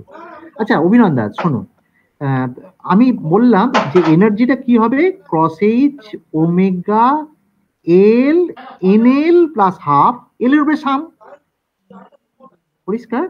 তার মানে প্রথমটার এনার্জি কত হবে, প্রথম অসিলেটরটা cross H omega one N one plus half, তারপরটা cross H omega two N two plus half, N one এর ভ্যালুটা আবার কত হবে বলো তো অভিনন্দা? 0 1 2 3 4 ইত্যাদি হবে, তাই তো? হ্যাঁ বলো বলো কি বলছো? হ্যাঁ ওই 0 থেকে শুরু হবে, সেটাই হ্যাঁ 0 থেকে শুরু হবে, তাই তো? 0 থেকে 0 1 2 3 ইত্যাদি হবে, তেমনি n2 এর জন্য 0 1 2 3 ইত্যাদি হবে। আর ওই n1 n2 তুমি আগে কি বলতে, নাম্বার বলতে, কিন্তু আমি তোমাকে এখন বলে দিলাম না ওটা নাম্বার নয়, ওটা নাম্বার অফ ফোটনস, কেমন?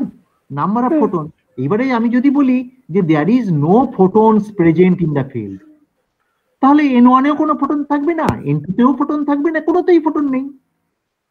তাহলে n1 zero n2 zero n3 zero ইত্যাদি সবগুলোই জিরো হয়ে যাবে, কেমন? তাহলে cross H omega L into half হয়ে যাবে সবার ক্ষেত্রেই। এই যে এনার্জি, এটাকে বলে ভ্যাকিউম ফিল্ড এনার্জি। কেন vacuum field? Because there is no photons present in the field, কোনো ফিল্ডে ফোটন নেই, তাকেই বলছে ভ্যাকিউম ফিল্ড। এটা একটা অদ্ভুত কনসেপ্ট, কোনো ফোটন নেই রেডিয়েশন ফিল্ডে, অথচ ফিল্ড আছে। সেই ফিল্ডটা কি না, ভ্যাকিউম ফিল্ড। তার মানে বুঝতে পারছো যে আমার electromagnetic field basically vacuum field, মানে কি কোনো ফোটন নেই, তার মানে দেয়ার মানে এভার এন্ডিং সবকিছুই রয়ে গেছে। এইটাই ভ্যাকিউম ফিল্ড বলছি, যেখানে there is no photon at all, কিন্তু তাদের এনার্জিটা প্রচুর, ইনফাইনাইট। কারণটা কি, half into cross H omega, sorry omega গুলো তো চলে গেছে, তাহলে সেক্ষেত্রে কি হবে, sorry half into cross H omega L, তাই তো? Corresponding frequency omega 1 omega 2 omega 3 ইত্যাদি, তাহলে তাদের এনার্জি তো ইনফাইনাইট হবেই। তার মানে তোমাকে যদি বলা হয় what do you mean by vacuum field, তোমাকে বলতে হবে when there is no photons in the photons present in the field is called vacuum field. What is the amount of energy of the vacuum field? The energy is infinite. তারপরে তার consequence গুলো কি হবে সেটা আমি পরে আসবো। তোমাদের একটা এক্সাম্পল বলেছি স্পন্টেনিয়াস এমিশন। স্পন্টেনিয়াস এমিশন, সেক্ষেত্রে তোমার এনার্জিটা আসে কোত্থেকে? কোন রকম ইন্টারাকশন নেই, অথচ এনার্জি হচ্ছে, সেটা তো খুব অস্বাভাবিক ব্যাপার। এবং সেই অস্বাভাবিক ব্যাপারটা আসে বিকজ ভ্যাকুয়াম ফিল্ড থেকে। Vacuum field is providing energy, অর্থাৎ ভ্যাকুয়াম ফিল্ড এনার্জিটা দেয়, কেমন? এখন এর চেয়ে বেশি আমি কিছু বলতে পারছি না। হ্যাঁ আপাতত তুমি এটাকে অ্যাকসেপ্ট করো, তারপরে আমরা পরে এগোবো, কেমন? ওকে স্যার, ঠিক আছে। আচ্ছা আর কারোর প্রশ্ন আছে কিছু?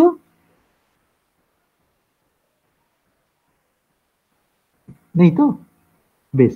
আচ্ছা এইবারে আমি একটু অদ্ভুত জায়গাতে নিয়ে যাই তোমাদের, সেটা হচ্ছে এই যে তোমাদের একটু পেছন দিকে তাকাতে হবে, যে তোমরা যখন ব্ল্যাকবোর্ড রেডিয়েশন পড়েছিলে একটু মনে করার চেষ্টা করো যে কি পড়েছিলে। সেক্ষেত্রে দেখবে যে আচ্ছা আমি আবার ফেরত যাই, কোথায় ছিল যেন। আচ্ছা তুমি স্ক্রিনটা দেখতে পাচ্ছ কি তোমরা? নাকি হ্যাঁ আবার স্যার। দেখতে পাচ্ছ? হ্যাঁ স্যার, দেখতে পাচ্ছি। আচ্ছা বেশ। আচ্ছা স্ক্রিনটা যখন দেখতেই পাচ্ছ তাহলে আর কোনো অসুবিধা নেই। সুতরাং আচ্ছা এইগুলো তো বললাম তোমাদের, প্লেন ওয়েভ কোয়ান্টাইজেশন। আচ্ছা আচ্ছা এইবার দেখো যে মোড ডেনসিটি আর ব্ল্যাক বডি রেডিয়েশন, এই জিনিসটা তোমরা একদম ছোটবেলায় পড়েছিলে, কেমন?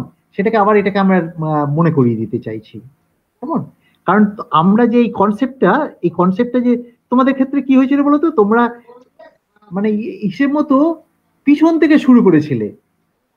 অর্থাৎ তোমরা ধরে নিয়েছিলে যে দেয়ার আর লট অফ ফোটনস ইত্যাদি ইত্যাদি রয়েছে, অর্থাৎ কিনা ডিসক্রিট ধরে তোমরা, অর্থাৎ প্ল্যাঙ্কস ল ধরে নিয়ে তারপর ব্ল্যাক বডি রেডিয়েশনটা এক্সপ্লেন করেছিলে, কেমন? তার সেটাকে মেলাবার চেষ্টা করা হচ্ছে এখানে।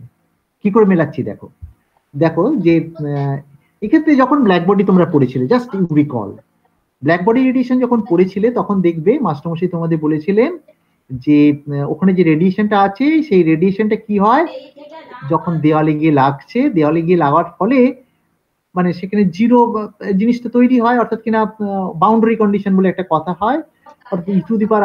আচ্ছা এক্ষেত্রে একটা জিনিস অবশ্য বলা প্রযোজ্য, সেটা হচ্ছে যে ব্ল্যাক বডি রেডিয়েশনের সময় এই যে বাউন্ডারি কন্ডিশন গুলো করি না, সেখানে নাম্বার অফ মোডস আমরা ক্যালকুলেট করি, মনে করে পড়ে তো, নাম্বার অফ মোডস ক্যালকুলেট করার সময় আমরা কিন্তু এইটা বলে দিই যে আমরা যে ক্যাভিটির কথা ভাবছি সেই ক্যাভিটিটা ইনফাইনাইটলি লার্জ।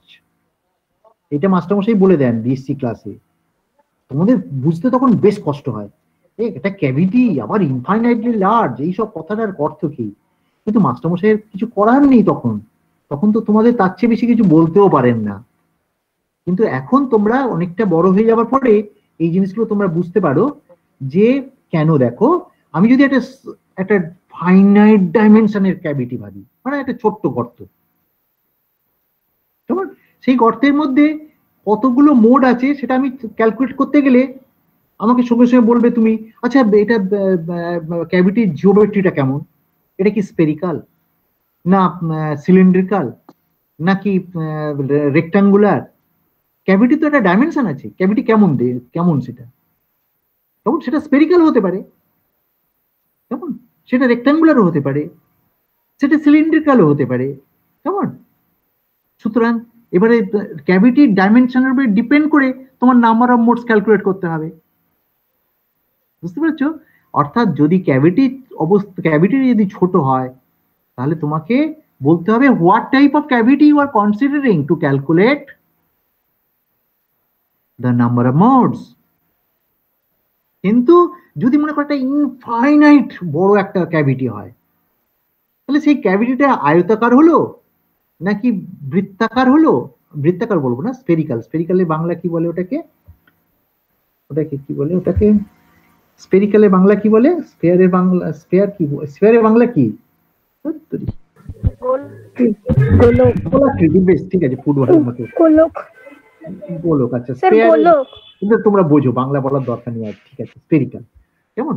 স্পেরিক্যাল হোক বা রেক্টাঙ্গুলার হোক বা সিলিন্ড্রিক্যাল হোক, তাতে কিছু যায় আসে বলো? ইনফাইনাইট ডাইমেনশন হলে কিচ্ছু যায় আসে না, তাই তো? তারপরে ইনফাইনাইট নাম্বার অফ ক্যাভিটি, সেক্ষেত্রে ক্যালকুলেট করতে গেলে কোনো জিওমেট্রির কথা বলতে হয় না, কেমন? অর্থাৎ আমি যদি বলি যে একটা ক্যাভিটি আমি কনসিডার করছি which is infinitely long, sorry very large বলবো, ইনফাইনাইটলি লং বলবো না, ভেরি ভেরি লার্জ, কেমন? হ্যাঁ, এক মিনিট আমি একটু ফোনটা রিসিভ করে নিই। হ্যাঁ বলো মানুষ। হ্যাঁ ক্লাস আছে, বলো।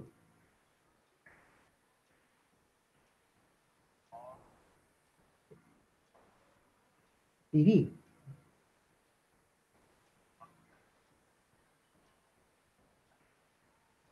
আচ্ছা আচ্ছা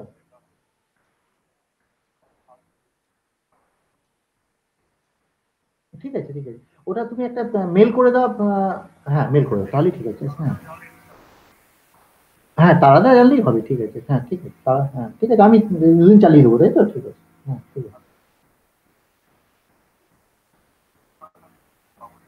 কোথেকে?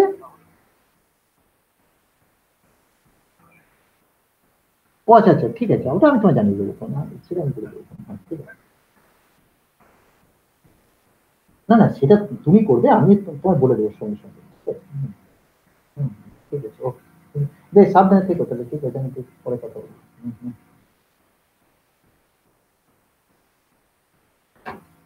হ্যালো, হ্যাঁ সরি, যেটা বলছিলাম, তাহলে দেখো যে আমি একটা বড় ক্যাভিটি ভাবলাম, তারপরে যদি বলো তুমি infinite, L goes to infinity করে দেবো, কোনো অসুবিধা নেই। কেমন? দেখো এখানে তাই বোধহয় বলেছে, এই সব কথাবার্তাগুলো আমি আর পড়ে শোনাচ্ছি না তোমাদের, তোমরা পড়ে নেবে, কারণ আমি যেটা বইটা পড়াচ্ছি সেটা হচ্ছে ইয়ারিপ, কেমন, আবার তোমাদের রিপিট করে দিলাম, এবং ইয়ারিপের পর পর পাতার পর পাতা পড়িয়ে যাচ্ছি। আচ্ছা, এক্ষেত্রে দেখো E to the power I K dot R, এই যে বাউন্ডারি কন্ডিশনটা হতে হবে, সেই বাউন্ডারি কন্ডিশন অনুযায়ী তোমার এটাকে 1 হতে গেলে দেখবে E to the power I K dot R যদি 1 হতে হয়, তাহলে কি হবে, যে এটাকে হতে হবে ওই তোমার যেটা বলে কে এক্স কে ডট এল, মানে এক্স ডিরেকশন বরাবর, ওয়াই ডিরেকশন বরাবর, জেড ডিরেকশন বরাবর, এই তো ভাবছি আমি। তাহলে এক্স বরাবর, আমি যদি এক্স বরাবর ভাবি, ই টু দি পাওয়ার, আমার কথাটা বুঝতে পারছো তোমরা নিশ্চয়ই, আমি এটা একটু ফাস্ট বলতে আমি আমার কোনো অসুবিধা নেই, কারণ তোমরা এগুলো বোঝো যেহেতু। E to the power I K X X হয়ে যাবে, তাই তো, তখন আর ওই ডট প্রোডাক্টটা থাকে না, মানে হয় না, sorry sorry sorry, E to the power I K X X হয়ে যাবে, কেমন? এবারে এক্স ইকুয়াল টু এল বসিয়ে দেবে, আমার কথাটা বুঝতে পারছো, কে এক্স এল, সেটাকে ওই E to the power I K X L যদি 1 হতে হয়, তাহলে K X L equal to twice pi L equal to হতে হবে, কেমন? এটা তোমরা নিশ্চয়ই বোঝো যে ওটাকে 1 হতে গেলে কস 0 কস থিটা ইকুয়াল টু 1 হতে হবে, কেমন? সেই কস থিটাকে 1 হতে গেলে K X L equal to twice pi L, এলটা ইন্টিজার, ক্লিয়ার? এগুলো তোমরা হামেশাই করো, আমি যার ফলে আমি এই ফ্রিডমটা নিচ্ছি। সুতরাং E to the power I K dot R equal to 1 হতে হবে সারফেসে গিয়ে, সারফেস মানে কি, x equal to L, y equal to L, z equal to L, কেমন? এলটা কি, এলটা হচ্ছে ডাইমেনশন অফ দি বক্স, আমি এটা 3 ডাইমেনশনাল বক্স নিয়েছি। তাহলে দেখো K X L equal to twice pi L, এগুলো তোমাদের ছোটবেলাকার ব্যাপার, কেমন? এটা তোমরা সেই যখন বিএসসি তে ব্ল্যাক বডি এডিশন এক্সপ্লেন করেছিলে তখন এটা করেছিলে।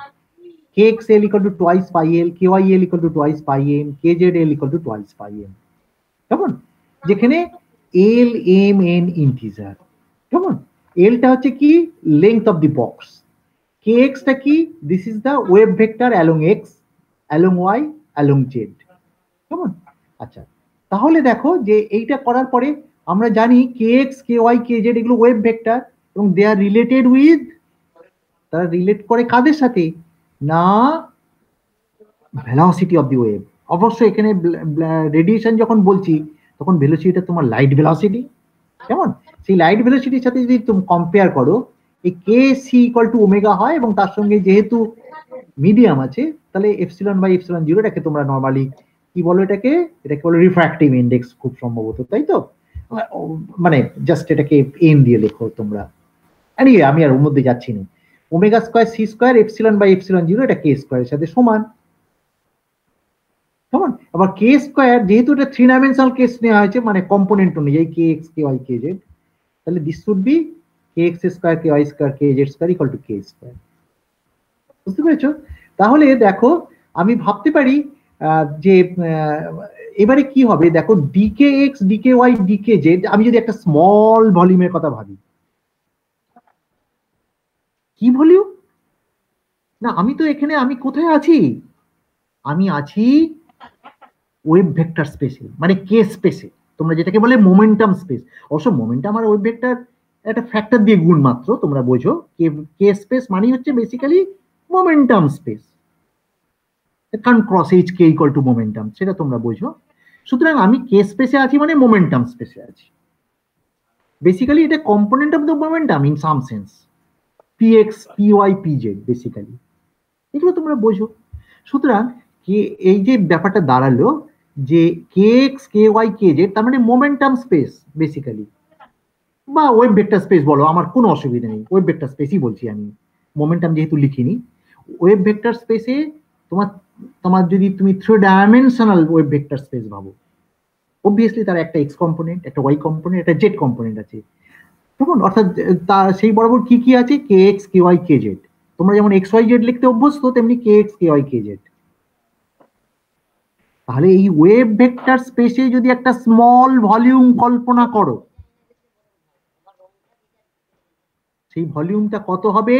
ভলিউমটা অবভিয়াসলি হবে, আমি যেহেতু এটা তোমার কি নিচ্ছি না, কার্টেসিয়ান কোঅর্ডিনেট নিচ্ছি, কারণ এক্স ওয়াই জেড বারবার বলছি, তাহলে তার ভলিউম এলিমেন্ট কত হবে? D k x, decay Y, decay z হবে।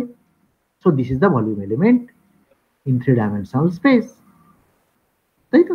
D k x, decay Y, decay z, this is the volume element. কেমন? সেই ভলিউম এলিমেন্ট এই এই যে এই জিনিসটা দাঁড়ালো, যেটা যেটা সরি, আচ্ছা, এই DK x, decay Y, decay Z, এই যে ভলিউম এলিমেন্টটা হলো বেসিক্যালি, এটা equal to twice pi by L cube, এই ফর্মে লিখতে পারি। কেন বলো তো লিখতে পারি? কারণ এটা তোমার একটা অ্যাসোসিয়েটেড, আচ্ছা এখানে কি লিখেছে, ইচ মোড, একটা মোডের জন্য যে ভলিউম হবে সেইটা হচ্ছে এইরকম, DK x, decay Y, decay Z equal to twice pi by L cube. কি করে হয় তুমি প্রশ্ন করবে সঙ্গে সঙ্গে? হয় এখান থেকে, দেখো যে এখানে যেটা হচ্ছে, দেখো আমি আসলে এটা ছবি না আসলে না মুশকিল, আমি একটু তোমরা কার্সারটাকে ফলো করো। মনে করো এখানে একটা মোড আছে, তাই তো? এই মোডের নাম মনে করো এক্স অ্যাক্সিস, এইটা আমার, সরি কোথায় গেল রে বাবা এই আবার কার্সার, আচ্ছা এখানে মনে করো আমার এইটা হচ্ছে এক্স অ্যাক্সিস, কেমন? আমি এরকম ভাবে এক্স অ্যাক্সিস ভাবছি। এখানে একটা মোড আছে, মোডের নাম্বারটা মনে করো এল, কেমন? এ দূর তরি, কার্সার চলে যাচ্ছে কেন? এখানে মনে করো মোড আছে, তার নাম্বার হচ্ছে এল, তার পরের মোডটা কোথায় থাকবে? ওফ, তার পরের মোডটা এল প্লাস ওয়ানে যাবে, তারপরের মোডটা এল প্লাস টু তে যাবে, এই তো? আচ্ছা ঠিক তেমনি ওয়াই ডিরেকশনে কি হবে? ওয়াই ডিরেকশনে এরপরে পরের মোডটা এন প্লাস ওয়ান। জেড ডিরেকশনটা তুমি দেখতে পাবে না, কারণ তোমার তোমার পারপেন্ডিকুলারে আছে। তাহলে এই যে একটা বক্স তৈরি হলো, 3-dimensional বক্স, কেমন? সেই বক্সে এখানে মনে করো 3-dimensional একটা বক্স তৈরি হলো, ছোট একটা বক্স। সেই বক্সের প্রত্যেকটা মোডের কত অংশ এই বক্সের মধ্যে থাকবে বলতো? 1/8, তাই না? এই বক্স যে ভলিউম, সেই ভলিউমটাই তো তোমার মোড ভলিউম হবে, কারণ প্রত্যেকটা পাশাপাশি মোড থেকে কতগুলো আছে। একটা একটা বক্স যদি কল্পনা করো, তার কটা কর্নার থাকে? বেসিক্যালি কটা কর্নার থাকে? একটা কর্নার, তাই তো? এগুলো তো বোঝো তোমরা নিশ্চয়ই, সলিড স্টেট ফিজিক্স করার সময় পড়েছো, তাই তো? এবং তাদের প্রত্যেকটা কর্নার থেকে কত করে কন্ট্রিবিউট হবে ওই ভলিউমের মধ্যে? 1/8। তার মানে ওই স্মল ভলিউমটাই basically volume of the box, মানে একটাই মোড ভলিউম। তাহলে একটাই মোড ভলিউম মানে কি? তোমার বেসিক্যালি তোমার হবে কত? Twice pi by L whole cube হবে, basically l equal to 1 as if মনে হবে তোমার কাছে। এবং সেই জন্যই আমরা এটা বোধহয় লিখেছি, কোথায় ও কোথায় গেল, এই যে twice pi by L whole cube লিখেছি, এটাই হচ্ছে একটা মোডের যে ভলিউম হয়, কেমন? সেটা এটা কে স্পেসে একটা মোডের ভলিউম হচ্ছে twice pi by L cube, কেমন? এইবারে আমরা কি করছি দেখো, নাম্বার অফ মোডস আমি ক্যালকুলেট করতে হয় এখানে, নাম্বার অফ মোডস। এইবারে আমরা কি করলাম, এবারে এলটাকে অনেক বড় কল্পনা করলাম। কল্পনা করলে ওই যে মানে স্পেসিং গুলো, অর্থাৎ কিনা এই কে স্পেসে যে স্পেসিং গুলো, দেখো এলটা যদি বড় করে দাও, কেমন? কে গুলো খুব কাছাকাছি চলে আসবে, মানে কে মনে করো K1, K2, K3 করে তো আমার মোড গুলো রয়েছে, তাহলে এগুলো খুব কাছাকাছি চলে আসার অর্থ হচ্ছে তখন আর ওটাকে ডিসক্রিট না ভেবে কন্টিনিউয়াস ভাবতে পারি। তার মানে এই তখন আমরা সেটাকে কন্টিনিউয়াস যখনই ভাববো, এখানে যেমন ডিসক্রিট, এখানে ডিসক্রিট না ভেবে তখন কন্টিনিউয়াস ভাবা হয়েছে ওই জন্য, কেমন? সুতরাং আমরা কে স্পেসে তখন ভলিউমটাকে যদি মানে তার জন্য তাহলে কি হবে বলতো, যে কে স্পেসে আমি যদি এবারে ভাবি, কল্পনা করি কে স্পেসে একটা স্পেয়ার ভাবা হলো, সেই স্পেয়ারে ভলিউম কত হবে? 4/3 পাই কে কিউব। এইবারে ওই স্পেয়ারের মধ্যে কতগুলো মোড আছে আমি ক্যালকুলেট করতে পারবো। কি করে করবো না, যেহেতু প্রত্যেকটা মোডের যে ভলিউম, তার ভলিউম হচ্ছে twice pi by whole L cube, তাহলে নাম্বার অফ মোড কি হবে? 4/3 পাই কে কিউব কে এইটা দিয়ে ভাগ করতে হবে, করলে তুমি নাম্বার অফ মোড পেয়ে যাবে। কেমন? নাম্বার অফ মোড পেয়ে গেলে তারপরে এইবারে প্রশ্নটা হচ্ছে তাকে আবার এটা 2 দিয়ে গুণ করতে হয়। আচ্ছা আমি তোমাদের একটু মানসিক ভাবে অঙ্ক করাচ্ছি, দেখো। আচ্ছা এটা 4/3 পাই কে কিউব, এটাকে 2 পাই এল কিউব মানে কি কত হবে বলো তো? 8 pi cube by L cube, এটাকে ভাগ করছি 8 পাই কিউব এল কিউব। কেমন? 8 পাই কিউব এল কিউব মানে কি, এই ওপরে 4, তাহলে এখানে নিচে 2 আছে, 3 দুগুণা 6 হয়ে গেল নিচে, পাই k cube by pi cube, কি হলো গোলমাল হয়েছে, এল কিউবটা উপরে যাবে তাই তো, তাই না? 4/3 pi k cube by 8 pi cube l cube, l কিউবটা উপরে উঠে যাবে, তাহলে 8 পাই কিউব নিচে আছে, তাহলে নিচে একটা পাই স্কোয়ার নামবে। আচ্ছা এখানে একটা 2 দিয়ে আবার গুণ করতে হবে, কেন বলো তো?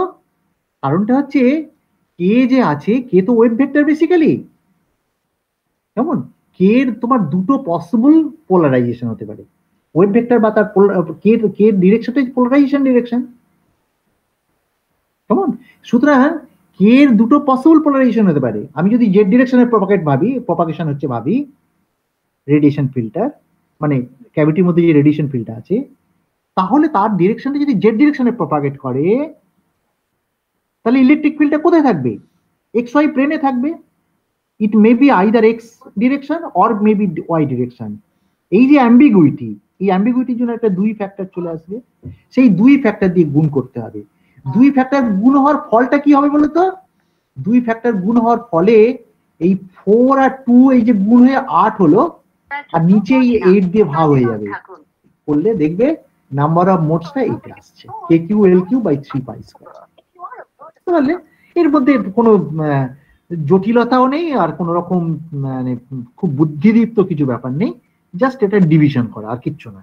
এবং তাকে 2 দিয়ে ভাগ করা, গুণ করা হয়েছে, কারণটা হচ্ছে just to take care the polarisation, 2 possible polarisation এটাকে নেওয়ার জন্য। আচ্ছা তারপরে কে এর বদলে আমরা এখানে এইভাবে লিখলাম 2 পাই নিউ, লিখতে তোমরা অভ্যস্ত, কিন্তু যেহেতু আমি ইন্ডেক্স অফ রিফ্রাকশন আছে একটা এন বাই সি দিয়ে ভাগ করে দেওয়া হলো, দিলে তোমার এটা হচ্ছে এটা তার মানে কি হলো বলতো, যে আমার এখন এন কে এর বদলে ওয়েভ ভেক্টর না করে ফ্রিকোয়েন্সি টার্মসে লিখলাম এন নিউ, এবং তাকে যদি টোটাল ভলিউম দিয়ে ভাগ করো, তাহলে এটাকে তোমরা বলবে মোড ডেনসিটি। কেমন? তাহলে মোড ডেনসিটি কত হলো? 8 pi new cube N cube, মানে এই কে ভ্যালুটা বসিয়ে দিতে হবে এখানে। কেমন? কে এর ভ্যালুটা বসিয়ে দিয়ে দেখবে 8 pi n cube c cube ইত্যাদি। কেমন? সুতরাং this is the mode density basically. আচ্ছা এই মোড ডেনসিটি যখনই হয়ে গেল, total number of modes per unit volume, বুঝতেই পারছো এটা number of modes per unit volume, basically this is the mode density, অর্থাৎ number of modes per unit volume. কেমন? এই নাম্বার অফ মোডস, এইবারে এটাকে আমরা কি করলাম দেখো, এইটাকে the mode density per unit frequency টার্মসে লিখলাম, অর্থাৎ এই ডিএন ডি নিউ করে আমরা করলাম কি, এটাকে mode density per unit frequency, অর্থাৎ ইউনিট ফ্রিকোয়েন্সি করা কি, অর্থাৎ নিউ দিয়ে ভাগ করা বেসিক্যালি, অর্থাৎ ডি নিউ এর মধ্যে কতগুলো আছে সেটা জানা।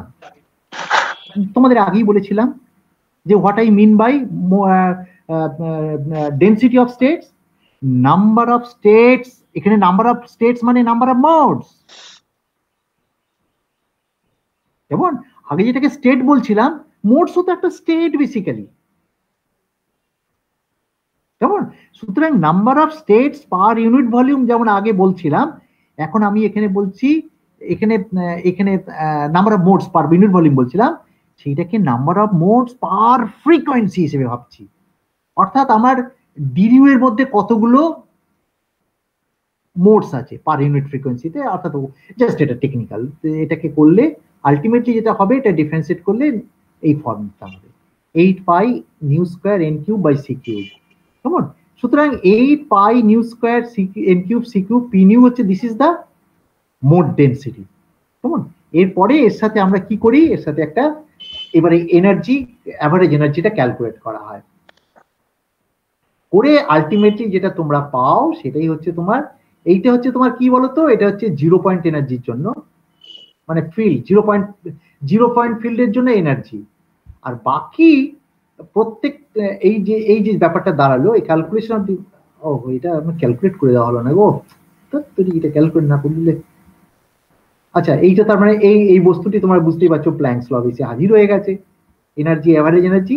আর তারপরে এটা অ্যাভারেজ এনার্জি বার করার পরে, আচ্ছা আমি এটা পরের দিনে করে দেবো, বুঝেছো, আমি ডিরাইভটা করে রাখিনি এটা। রো নিউ করলে এই জিনিসটা দাঁড়াবে, যেটা তোমরা ব্ল্যাক বডি রেডিয়েশনের সময় পড়াশোনা করে এসেছিলে, কেমন? আর আজকে আর পড়াচ্ছি না, বুঝেছো, কেমন? আচ্ছা, তোমরা একটু অ্যাভারেজ এনার্জিটা বার করতে পারবে কি? একটু দেখে না, আমি করে দেবো তো বটেই, আমি প্রমিস যখন করছি করে দেবো, কেমন? h nu by 2 plus h nu by e to the power h nu by kt, এই ফর্মে অ্যাভারেজ এনার্জিটা বের করা যায়, কেমন? যার ফলে অ্যাভারেজ এনার্জি, অর্থাৎ এনার্জি বাড়ানোর অর্থই হলো অ্যাভারেজ এনার্জিকে তোমার নাম্বার অফ মোডস, মানে মোডস পার ইউনিট ভলিউম দিয়ে গুণ করো যদি, তাহলে সেটা কি হবে? Energy density. এটাই তো আমরা ব্ল্যাক বডি রেডিয়েশনে প্লট করেছিলাম। ও আচ্ছা, ঠিক আছে, কেমন? ব্ল্যাক বডি রেডিয়েশনে এই জিনিসটাই আমরা প্লট, ও আচ্ছা ঠিক আছে, অর্থাৎ এনার্জি ডেনসিটি, কেমন? Energy density as a function of frequency, অর্থাৎ এইটাকে আমরা প্লট করে থাকি, কেমন? আচ্ছা যাক, আমি এটা পরের দিন তোমাদের এই ডেরিভেশনটা করে দেবো, এই ছোট্ট ডেরিভেশনটা, কেমন? আমি আজকে তৈরি হয়েছি না। আচ্ছা, আজকে আর কি পড়াবো নাকি আমি বুঝতে পারছি না, কিন্তু আচ্ছা যাকে আমি আজকে আর ছেড়ে দিচ্ছি, বুঝেছো, কেমন? হ্যালো, আচ্ছা কেটে দিচ্ছি। Okay sir. হ্যাঁ, ওকে তো বটেই। আচ্ছা, আরেকটা ব্যাপার হচ্ছে, আচ্ছা আমার বৃহস্পতিবারের ক্লাসটা একটু আমার হয়তো গোলমাল হয়ে যাবে, কারণ আমার যেটা হয়েছে যে আমাকে বোধহয় বর্ধমান একবার যেতে হবে, কেমন? বর্ধমান আগে ওরা ওয়েবের মাধ্যমে করছিল সবকিছু, এখন বলছে যে ওদের যেতে হবে, ওদের বোধহয়। আচ্ছা, তোমাদের তো পরীক্ষা হয়নি হিসেব মতো, ওদের জানো তো পরীক্ষাটা হবে, এই সে কোশ্চেন নিয়ে বসতে হবে আমাকে গিয়ে, সুতরাং ওদের পরীক্ষার প্রস্তুতি চলছে, এমএসসি সেকেন্ড ইয়ার, মানে তোমাদের যেটা সেকেন্ড সেমিস্টার আর কি, তোমরা তো পাস করে গেছো, ওদের এখনো পরীক্ষা হয়নি তার মানে। আচ্ছা যাকে যাই হোক, আমাকে বৃহস্পতিবার আমি ক্লাসটা নিতে পারবো না, যদি নিতে পারিও তাহলে যদি তোমরা সন্ধ্যের দিকে রাজি হও তাহলে হয়তো নিতে পারবো, কারণ আমি ফিরতে ফিরতে সন্ধ্যে হয়ে যাবে। স্যার হ্যালো, এটা শ্রেয়সী, হ্যাঁ বলো শ্রেয়সী, বলো। হ্যাঁ স্যার, বৃহস্পতিবার আমাদের নেট আছে, ওই দিন ক্লাসটা না, তাহলে তো প্রশ্নই নেই, নেটের আগে ছুটি থাকা উচিত তোমাদের, কালকে আমি ছেড়ে দেবো, তাহলে কালকেও রাখবো না, তাহলে ঠিক আছে। কালকে কি বার? বুধবার তো? হ্যাঁ স্যার। ওরে বাবা, তাহলে আমি একদমই নয়, তোমরা নেটে পড়াশোনা করো, আমার ক্লাস শোনার চেয়ে নেটটা এখন জরুরি, কেমন? নেটটা কজন দিচ্ছ তো মোটামুটি কিন্তু সবাই? কি শুধু শ্রেয়সী? এ কি? না না স্যার, আচ্ছা তোমরা আছো, না না অবশ্যই আমি ছেড়ে দিচ্ছি তোমাদের, কালকে তাহলে ক্লাসটা নেবো না, বৃহস্পতিবারে অবভিয়াসলি নিতে পারবো না, তাহলে তো পরে একদিন ক্লাস করে নিও, পরে কয়েকদিন। হ্যাঁ ঠিক আছে, হ্যাঁ স্যার বেশ, হ্যাঁ ঠিক আছে, আমার মনে হয় কালকে তোমাদের অফ থাকবে তাহলে, কেমন? বেশ, আমি কেটে দিচ্ছি, তোমরা কেটে দাও।